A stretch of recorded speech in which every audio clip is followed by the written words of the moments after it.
নিউইয়র্কের জ্যাকসনহাইটস থেকে আপনাদের সঙ্গে আছে আমি খালেদ মহিউদ্দিন। জুলাই সনদ নিয়ে অনৈক্য কাটেনি, নির্বাচন ব্যবস্থা নিয়ে কে কার সঙ্গে যাচ্ছে, কোথায় কে দাঁড়াচ্ছে, সেসব নিয়ে কথা বলার জন্য আজ আমাদের সঙ্গে রয়েছেন ডক্টর মিজানুর রহমান আজহারী। আপনাকে আমাদের অনুষ্ঠানে স্বাগত জানাই। আপনি আমাদেরকে সময় দিয়েছেন, সেজন্য শুভেচ্ছা ও কৃতজ্ঞতা জানবেন। নাহমাদুহু ওয়া নুসাল্লি আলা রাসূলিহিল কারীম, আম্মা বা'দু, ফাআউযু বিল্লাহি মিনাশ শাইতানির রাজীম, বিসমিল্লাহির রহমানির রহিম। শুরুতেই আল্লাহ রাব্বুল ইজ্জা ওয়াল জালালের দরবারে শুকরিয়া জানাচ্ছি যে আল্লাহ তাআলা আমাদেরকে একটি আলোচনাতে অংশগ্রহণের সুযোগ দিয়েছেন। আমরা শুরুতেই পড়ে নিচ্ছি কালিমাতুশ শুকর, আলহামদুলিল্লাহ। এবং যে যেখান থেকে আজকে প্রোগ্রামটি দেখছেন শুনছেন সবাইকে আন্তরিক শুভেচ্ছা এবং মোবারকবাদ। আহলান ওয়া সাহলান ওয়া মারহাবান বিকুম ফি হাদাল লিকা আত-তাইয়িব ওয়াল মুবারাক। তো আমি আন্তরিক শুকরিয়া জানাচ্ছি যে ওনার এই প্রোগ্রামে আমাকে ইনভাইট করবার জন্য। তো অনেক আগ থেকে আমাকে জানিয়েছিলেন যে এরকম একটি লাইভ আমাদের করা দরকার। তো আমার ব্যক্তিগত কিছু ব্যস্ততা থাকার কারণে আসলে সেটির সুযোগ হচ্ছিল না।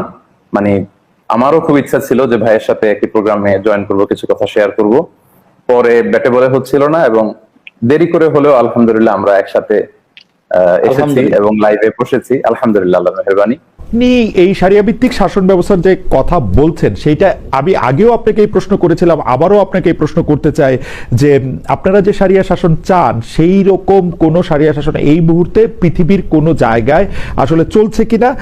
সৌদি আরব, ইরান, আফগানিস্তান, তুরস্ক বা মিশর, এই রকম মালয়েশিয়া, ইন্দোনেশিয়া, কোথাও এই মডেলটা চলছে কিনা? আপনারা কোন মডেলটা আসলে অনুসরণ করতে চান?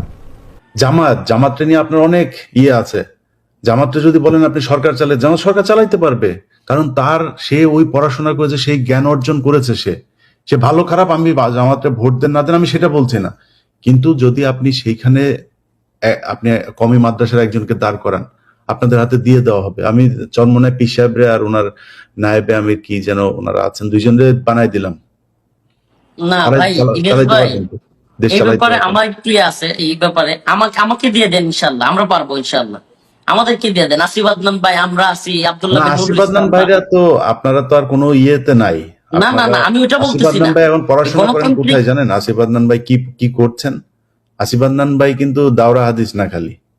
না না, আমি ওটা বলি নাই। আমি বলতেছি কেন শুনেন ভাই, আমি ইলিয়াস ভাই, আমি আপনার কথাটা কাট করলাম কেন? আপনি যদি পশ্চিমাদের এই চাপায়া দেওয়া তথাকথিত আইনে শাসন করতে বলেন, তাইলে হুজুরা পারবে না, এটা সত্য। না, আইনের শাসন করতে বলি না তো। আমি পশ্চিমাদের আইন নিবেন কেন? আসিফ আদনান উনি ঢাকা বিশ্ববিদ্যালয়ে ইকোনমিক্সে পড়াশোনা করছেন না আসিফ ভাই? জি ভাই, আমি একটু ক্লিয়ার করি, আমি মাদ্রাসায় পড়ি নাই ভাই, আমার পড়াশোনা পুরো স্কুল কলেজ ইউনিভার্সিটিতে। আমি ওইটাই বললাম যে আপনি কিন্তু মাদ্রাসার স্টুডেন্ট না, আমি সেটাই বলছি। আমি বলি না যে আমি আলেম না, আসলে সবাই আলেম বলছেন, আমি আলেম না। আপনি ওনারে তো আপনি আলেম হিসাবে নিয়ে আসতে পারবেন না। আপনাদের যে তথাকথিত আলেম, তারা তো ভাই ইকোনমিক্স সম্পর্কে জানে, তারা সায়েন্স সম্পর্কে জানে। আপনি এগুলি পড়েন, আপনাদের ইংরেজি শিক্ষা হলো হারাম। আপনারা তো এটা মনে করেন। এই যে আপনি এই কথাগুলোর সাথে আমি একটু একেবারে ভদ্রভাবে দ্বিমত পোষণ করতেছি ভাই। মানে এটা হলো, আমি বলি আপনারে, আপনি ইকোনমিক্স এর কথা বলতেছেন। আমি কোন ইকোনমি পড়বো? আমি ইসলামী শরিয়ার ইকোনমি পড়বো, আমি যাকাত ভিত্তিক অর্থনীতির কথা পড়বো। তো আমাদের যে পড়াশোনা, আমি বলি ভাই, এই তর্ক গেলে আবার অনেক লম্বা হয়ে যাবে, ওই তর্কে যায় না। এই ইসলামের মধ্যে কি কোরআন শরীফে ইকোনমি আছে? হ্যাঁ, কোরআন শরীফে অবশ্যই ইকোনমি আছে। এই কোরআন শরীফের কোন জায়গায় আছে ইকোনমি? এই যে আপনি যেভাবে এখন সুনির্দিষ্ট বলতেছেন কোরআন সুন্নাহ কোথায় আছে, আপনি আল্লাহ রাসূল সাল্লাল্লাহু আলাইহি ওয়াসাল্লামের এই বক্তব্য আবার কাট করে নিয়ে যায় পাবলিক, আবার অন্যভাবে দিবে। কিন্তু আমি বলছি যে কোরআনে সবকিছু আছে, কিন্তু কোরআনে কি আপনি বললেন খালি কোরআন শরীফটা আপনি পড়লেন?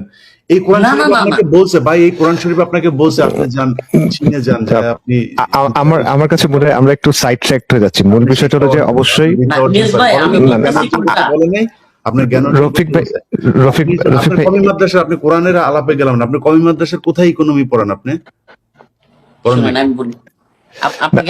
আমি একটু বলি ভাই, আমাদের আলোচনা একটু সাইড ট্র্যাক হয়ে যাচ্ছে। মূল বিষয়টা হলো যে দ্বীন ইসলামের মধ্যে, কোরআনের মধ্যে, সুন্নাহর মধ্যে অবশ্যই সমগ্র মানব জীবনের, দুনিয়া এবং আখিরাতের সব বিষয়গুলো আছে। বাট এগুলো সবকিছু সবসময় একদম ডিটেইলড ভেঙে ভেঙে তত্ত্ব বা কাঠামো হিসেবে নাই, অনেক সময় এটা মূলনীতি হিসেবে আছে। এখন যে জায়গাটায় আসলে আমাদের বাস্তবতা হলো যে ইসলামপন্থীদের একটা দুর্বলতা আছে, সেটা হলো যে এই যে মূলনীতিটা, সেটা যে আমরা এখন কিভাবে প্রয়োগ করব, এটা প্রথমত নিজেরা বের করা, দ্বিতীয়ত সমাজের সামনে তুলে ধরা যাতে সমাজ বুঝতে পারে যে কিভাবে ইসলাম এখন তাদেরকে চালাবে, মানে আজকে যদি ইসলাম আসে তাহলে সেটা কিভাবে চলবে, এটা তুলে ধরার ক্ষেত্রে নিঃসন্দেহে এখানে আমাদের কমতি আছে। এই বিষয়টা আবারও, এটা শুধুমাত্র আমি আবারও বলবো, ওলামায়ে কেরাম আমাদের মাথার তাজ, এটা শুধুমাত্র তাদের না, এটা সামগ্রিকভাবে সবার আর কি। জি, আমাদের এই মাদ্রাসা শিক্ষা ব্যবস্থার ভিতরে আপনি কোরআন আপনি একদম করবেন, মুখস্থ করে ফেলবেন। ওই কোরআনের আমি গ্যারান্টি দিলাম 50% বাংলাদেশের হাফেজ সে কোরআনের মানে জানে না। এটা বিশ্বাস করেন হাফিজ আপনি? সাহেবরা তো জানে না। হ্যাঁ। কিন্তু আমি একটু আসিফ আদনান ভাই এবং ইলিয়াস ভাই একটু বলি। না না ভাই, ওই আমি আলোচনা অন্যদিন বললে- ভাই, এটা এই আপনাদের আলোচনা না, এই কথাটা বললে বুঝে আসবে ভাই, এই কথাটা বললে আপনার বুঝে আসবে। সেটা হলো তালেবান, কিন্তু আপনি যেটা বলতেছেন তালেবান যে ক্ষমতায় আছে আফগানিস্তানে, আলহামদুলিল্লাহ তারা কিন্তু দেশ পরিচালনা করতেছে। আপনি ওরা কি কি বানাইতেছে আপনি জানেন? হ্যাঁ, এটাই তো বলতেছি। তারা আপনি পারবেন? এখন আপনাকে বলি, আপনি চরমনাই গানি সরকার, আশরাফ গানির যে সরকার, ইলিয়াস ভাই আমি বলি, আরে ভাই আপনি একটা সরকারের পার্ট হবেন। ইসলামিক সরকার হইলে এমন না যে সব হুজুরাই থাকতে হবে। আজকে আশরাফ গানির সরকারের যে সমস্ত লোকেরা ছিল তারা কি তওবা করে তালেবান সরকারের অধীনে আসে নাই? তারা কি কাজ করতেছে না? মুসলমান মানে আপনি এখন আওয়ামী লীগের যারা ধরেন শিক্ষিত আছে, বিএনপির যারা শিক্ষিত আছে ওদেরকে নিয়ে তারপরে তো আপনার নেতৃত্বে যাবে কেন? আপনি ভাই, আমি আপনার যদি নেতৃত্বে কেন যাবে তাইলে? আমি যদি দিন প্রতিষ্ঠা করতে চাই মুসলমান হিসেবে, এগুলো যদি নিয়ে তর্ক নেই, তর্ক করলে অনেক লম্বা হবে। সেই ঠিক আছে, তর্ক ঠিক আছে গেলাম ভাই, না ঠিক অন্য আছে। একদিন, এগুলো ইনশাল্লাহ অন্য একদিন, এগুলো নিয়ে বিশাল বিতর্ক হয়ে যাবে। কারণ আমি না না, আমি বলতেছি কেন, কারণটা বলি। আমি বলতেছি আপনি যখন সরকারের কথা বলতেছেন তার মানে আপনি সবাইকে নিয়ে বলতেছেন। শুধু হুজুররার কিন্তু দেশ না, দেশটা কিন্তু শুধু হুজুরদের না। এখন কি বিএনপির অধীনে আমরা চলে যাচ্ছি, বিএনপির অধীনে হুজুররা যাচ্ছে না, আওয়ামী লীগের অধীনে হুজুররা যাচ্ছে না। যারাই সরকারে থাকুক তাদের সবারই কমান্ড মানতে হচ্ছে। তো হুজুররা যদি মূল দায়িত্বে থাকে তখন জেনারেলদের হুজুরদেরকে মানতে সমস্যা কি? তো আপনার হুজুরদের মতো দায়িত্ব থেকে থাকবেন, আপনি সবকিছু কিছুই পারেন না, আপনার খালি মিলাদ পড়াইতে পারেন, আপনার নেতৃত্বে আমি যাবো কেন? না। আপনি এই দেশে, এই দেশে, কোরআন আপনাকে এই বলছে, দেশে আমি বলি, কোরআনের মধ্যে শুনেন, কোরআনের মধ্যে বিজ্ঞান আছে, সব আছে। আপনি কোরআন বাংলা পড়েন না, আপনি এটার অর্থ জানেন না, তো আপনার পিছনে আমি যাবো? আপনি নিজেই তো জানেন না, আপনি একটা অজ্ঞ লোক, আপনার আমি কেন আপনার পিছনে যাব? মানে আপনি ইলিয়াস পারেন না, ভাই, আমি কিন্তু বলি, আপনার আমি নেতা মানে যদি আপনার নেতা মানুষ কোথায় জানেন? আপনাকে একমাত্র আমি এই নেতা কথা বলি, শুক্রবারে নামাজ ওলামায়ে আর কেরামের মিলাদে। প্রতিনিধিত্ব আর মানুষ করতেছি, মারা যেজন্য গেলে আর ওই ভাই বিয়ে, আপনার এর বাইরে কথাগুলোতে আমরা আমি, নেতা মানি না দরকার, কারণ আপনি পারেন না তো আর কিছু। ইলিয়াস ভাই আমাকে নেতা মানবেন না, আপনি কেন বলতেছেন যে আপনি ওই যোগ্যতা নাই, বা আলেমদেরকে মানবেন না? নাই তো। বাংলাদেশে এমন অসংখ্য আলেম দেখাইতে পারবো, আপনি যে কোনো বিষয়ে যদি জিজ্ঞেস করেন অন্য সাধারণের চাইতে কম জানে না, আপনি দাঁড় করাইতে পারবো। নাম বলেন, আমি একজনের ইলিয়াস নাম ভাই, বলেন। আমি অনেকের নাম বলতে পারবো। আপনি যদি একজনের নাম বলেন, একজনের নাম। কার নাম বলতে হবে বলেন, কি বিষয়ে বলেন? একজনের নাম বলেন। আপনি কোন বিষয়, ইকোনমিক্স এর বিষয়ে মামুনুল হক সাহেব হুজুর জানে, অবশ্যই জানে। শাইখুল হাদিস আল্লাহ মামুনুল হক সাহেব, জানে? মামুনুল হ্যাঁ হক? হ্যাঁ জানি, হ্যাঁ তাই হ্যাঁ, নাকি? জি জি, আমি জানি না মামুনুল হক কি জানে, আমি জানি না। হ্যাঁ হ্যাঁ, ইকোনমিক্স এর উপরে উনি পড়াশোনা করছেন। পড়াশোনা আরো অনেক, করলে আমি জানতে পারে, সেই আমি পড়াশোনা বলি আপনার কমই ইলিয়াস ভাই, মাদ্রাসায় নাই, সেই পড়াশোনা কমই মাদ্রাসায় আরে নাই, ভাই আছে? কওমি মাদ্রাসায় সব থাকতে হবে কেন? তা থাকলে তাইলে হবে না ভার্সিটিতে কেন? কি, ভার্সিটিতে থাকলে হবে কোরআন না আছে? হ্যাঁ? ভার্সিটিতে কোরআন আছে? না, কোরআনের যেই জ্ঞান আপনার দরকার, কোরআন আপনাকে যে আপনি বলেন না কোরআনে আছে, আপনাকে কিন্তু আমি কোশ্চেন করছি কোরআনের কোথায় আছে, আপনি কিন্তু উত্তর দিতে পারেন নাই, পারবেন না আমি উত্তর দিতে। কেন কোরআন নাই? আপনাকে- আপনি কোরআনে কোন আপনার বিষয়ে সম্পদ বলবেন? আছে, সেই কোরআনে কোরআনে আপনি কি মিরাজ কোরআনে নিয়া ব্যাখ্যা করছেন আপনি? ওয়ারিসানা সম্পদের, ইলিয়াস ভাই, ইলিয়াস ভাই, এই চ্যাপ্টারটা মনে ক্লোজ করা ভালো হবে। তবে আলহামদুলিল্লাহ ভাই এটা পার্সোনালি ইনশাআল্লাহ কথা হবে। ইনশাআল্লাহ কোরআন হাদিস এবং ইজমার ভিতরে, মানে ফিকহের ভিতরে সমস্ত এই যে অর্থনীতিগুলি আছে, আলহামদুলিল্লাহ বিস্তৃত আছে। আপনি কিন্তু এগুলি আপনি তো অভিজ্ঞ অর্থই জানেন না, সম্পর্ক। তো আছে আপনি বুঝলেন কেমনে?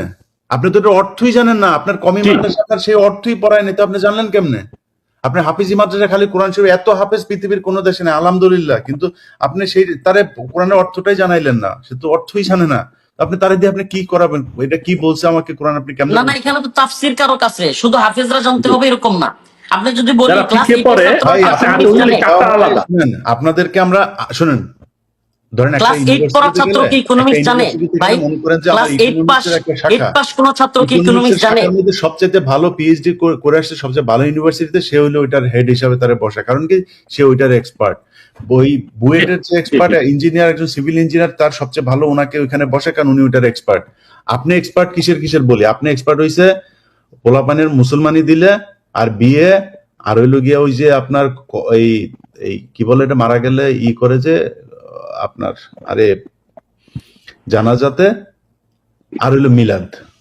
এই 4 জায়গার এক্সপার্ট আপনি হইছেন, যেই কারণে ওই 4 জায়গায় কিন্তু আপনাকে প্রচন্ড রকমের সম্মান দেওয়া হয়। বিয়ের দিনও আপনি হুজুর, তারপরে জানাজার দিনও হুজুর আপনি, আর ওই লিগে মিলাদের দিন হুজুর আপনি। আপনি এগুলি জানেন, এই কারণে। এর বাইরে আর আপনারা কিছু জানেন না, এই কারণে আপনাদের এই সমস্যা। এই বিষয়গুলোতে আমি ঠিক আছে। দ্বিমত পোষণ করতেছি। ঠিক এই আছে ভাই, না বিষয়গুলোতে আমি জানেন দ্বিমত ভাই, পোষণ আপনাদের করতেছি। পড়ানোই হয় না, জানবেন কোথেকে? যদি জেনে থাকে, না ওই যে আপনি আসিফ যেটা না, বলছেন, উনি আপনি কিন্তু ভাই ইলিয়াস ভাই PhD শুনেন, করতেছে। আপনি আমার সাথে বসেন, আমি আজকে তো লাইভ টক শুতে এই কথাগুলো বলতেছেন, মেচুরিটি কিংবা আপনি